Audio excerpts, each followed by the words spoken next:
What is happening, gods and goddesses? It's your boy Hollywood AJ back with another episode of the Keep It 100 podcast. Now, today, I decided we should switch gears a little bit.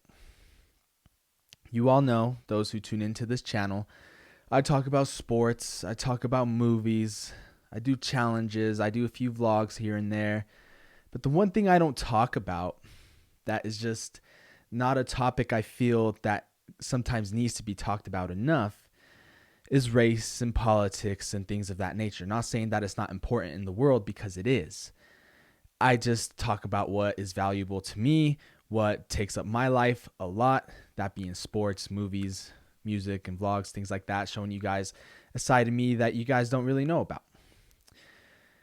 But I felt like with the news that has been presented to us lately, that being Joe Rogan, and whether or not he should be canceled, whether or not he's right and wrong, I felt like it was a topic that I felt I should discuss with you, mainly because I feel like a lot of people don't understand what's going on. I mean, me included.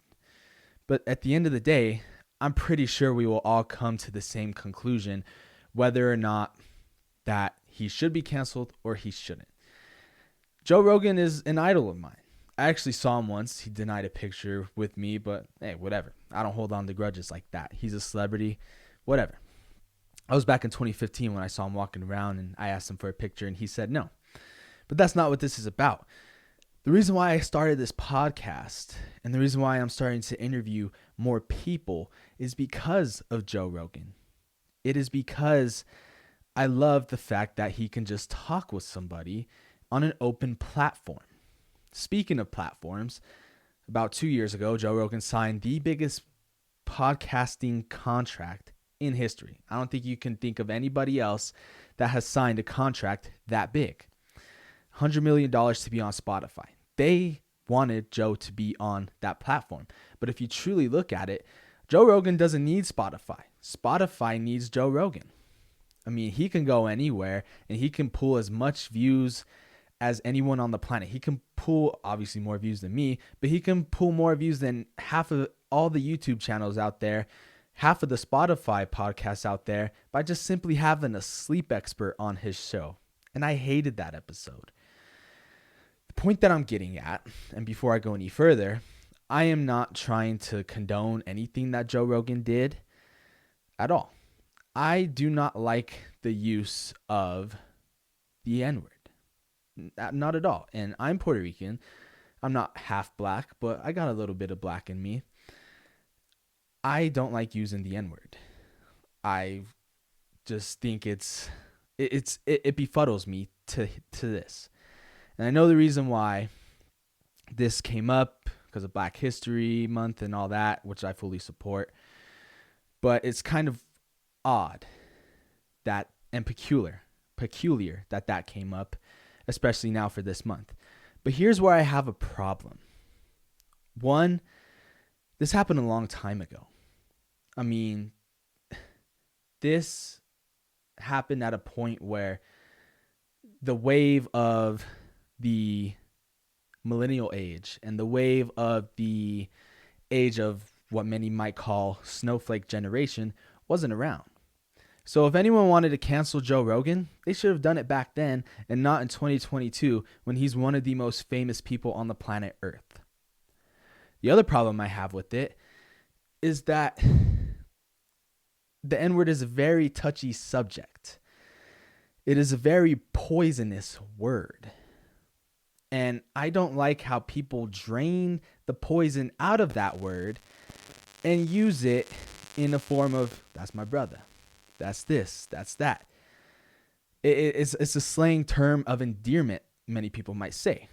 Not for me, though. I'm not saying that I get offended. But I don't understand how one person can say that word and it's okay. And how another person can say that word and automatically a riot starts. It's almost as if you should keep that same energy per se. And not only that, but I know I'm going down a dark avenue and I've never really talked about this on my channel before. But like I said, it's almost as if someone should keep that same energy and It's not that good of a word. It's not a great word to say. So why do rappers use it? And why is it offensive for other people to use it when it shouldn't be okay to use at all? I don't like when people use it. So that's all I'm going to say about that. But at the end of the day, my point is yeah, I'm defending Joe Rogan because he is the closest thing to what we have from an old school type of guy. We live in a generation where no one can speak their mind because if they do, they'll be put in the cancel culture. And that is not right. That is just something I absolutely dislike, how no one can speak their mind. No one can say what they feel. And on this podcast, that is what I do. And I'm sure on Joe, as you all know, on Joe Rogan's podcast, that is exactly what he does. I love NWA for the sense that they were the first in the rap industry, in the music industry, to say what they want. They made a song called, excuse my language here for you police officers who I ride and die hard for, but they made a song called Fuck the Police. Nobody has ever made a song like that in human history, not before then and not after then. So, with that being said, they even said it themselves. You can say what you want, and if you guys don't like it, then fuck you. And I like that. And in this generation, you have to be careful with what you say. And you have to be careful with how you present things. And you have to be careful with your deliverance because people are so soft that they take it the wrong way. I'll be the first to say if someone comes at me guns blazing, I'm going to hear what you have to say. You're entitled to your own opinion. But it's not going to change who I am. And we need more people like Joe Rogan who says the truth, who says what he wants. And I absolutely love the Spotify CEO in him saying silencing Joe Rogan isn't going to solve anything, because it's not. You mean to tell me that Joe Rogan didn't know from right or wrong when he was coming up in the 90s? Because a lot of people seem to forget that Joe Rogan was famous in the mid-90s. All right? Got famous off of Fear Factor. Then got famous in the UFC. Then got famous off of comedy.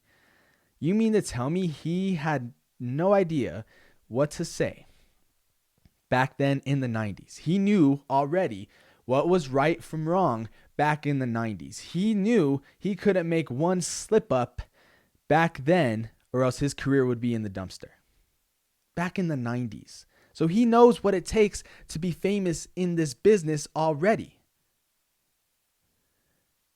He just became so famous in the past 5 years when he's already been famous to guys like me and to people who've been watching Fear Factor and to people who've been watching the UFC since the early 90s and the early 2000s.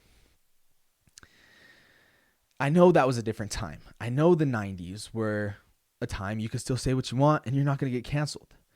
But if Joe Rogan's podcast and if podcasting was a thing back in the 80s, Joe Rogan would be more famous than the president back then. I live by the slogan, made in the 80s. And I feel Joe Rogan definitely lives by that term as well. I resonate a lot with him because he does whatever he wants. He says whatever he wants. And again, I'm not condoning anything that he said, that the accusations or the actual factual quotes that he said, I'm not condoning any of that. I am just saying, we live in a generation where this is okay. And this ain't. This somehow makes you a wimp. And this makes you tough. I think a lot of people are losing track of that. And I'm happy I'm not one of them. And I'm just saying, Joe Rogan, I have his back. He, as I mentioned earlier, he helped me start this podcast. He inspired me to do this podcast, and he inspired me to interview more people because I know that is what people want to see. And I know that guy is a hero to a lot of other people. So this is a fight that a lot of people are not going to win. And it's a fight that many people who want to see him gone, I hate to say it, but he's going to be around for a very long time because he is equivalent to what we have of someone of an old school type of guy. 70s, 80s, 90s, all the people that grew up back then don't have a problem with him. It's these people in this generation that have a problem with him. And all I'm saying is, don't say one thing and do another. That's all I'm saying.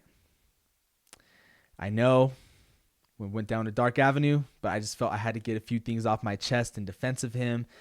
So that way he's a master at shutting out the noise.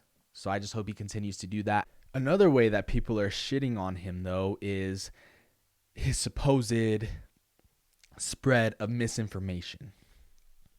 Please. I want you to find someone that gets everything right every single time they speak into a microphone or turn on a camera. They have no mistakes. They're always correct. Please, if you find that person, please show me and show the rest of the world. You can't, because nobody's perfect. Everyone slips up. Not everyone has the knowledge or the information to spread about, and it's just a way that us humans survive. We're not perfect. So for you to attack Joe Rogan that way and saying that, oh, he don't know what he's talking about. At times he doesn't. At times I don't know what I'm talking about. At times Skip Bayless don't know what he's talking about. At times Stephen A. Smith don't know what he's talking about. At times all these analysts and podcasters, they give out misinformation because it happens. When you're in this business, you're thinking about a million other things. You're thinking about a million other topics. You're not willing to get everything right at all times. So for that narrative to be put out is absolutely ridiculous. I mean, it's the ultimate, this guy's getting too popular, this guy's getting too famous, and we got to do anything and everything we can to shut this shit down. I'm not condoning anything he's saying about what he said. I'm just sticking up for him, and I'm just sticking up in the fact that we live in a generation that we can't say what we want anymore. And not only that, but I'm not racist at all. I got two of my best friends are black. Shout out to Kyron and Carl. They know I'm not racist at all. I celebrate Black History Month. I applaud it. I applaud everything within the black community. I'm just saying. And I hope you guys listen as well. If you have the same opinions about it, great. If you don't, great. But I'm not going to judge you for that as well. And if you look at the grand scheme of things, this is only going to make Joe Rogan bigger. I guarantee you, this is going to be over in a month or two. Whatever news outlet that you watch, whatever, CNN, Fox, whatever, their ratings are up here. When this is all said and done, they're going to be down here. Can't even see my hand anymore because that's where they're going to be. Whereas Joe Rogan's are right here, and they're going to be in another stratosphere. I guarantee you people are going to start looking at his content more and be like, wow, this guy's actually really smart. Wow, he actually says some really intuitive things. He had that guy on there. He has a podcast where him and his friends can tease each other all they want and they're still friends. He has a podcast where him and his friends can drink and talk about life. He helped Elon Musk smoke a blunt. When have we ever saw that? This is just a straight money play. And last thing I'm going to say about this. You know, on Spotify, they still have R. Kelly's music on there. Y'all okay with that? They still have Bill Cosby's content on there. Are you guys okay with that? That's all I'm going to say about that. And you guys take it how you want.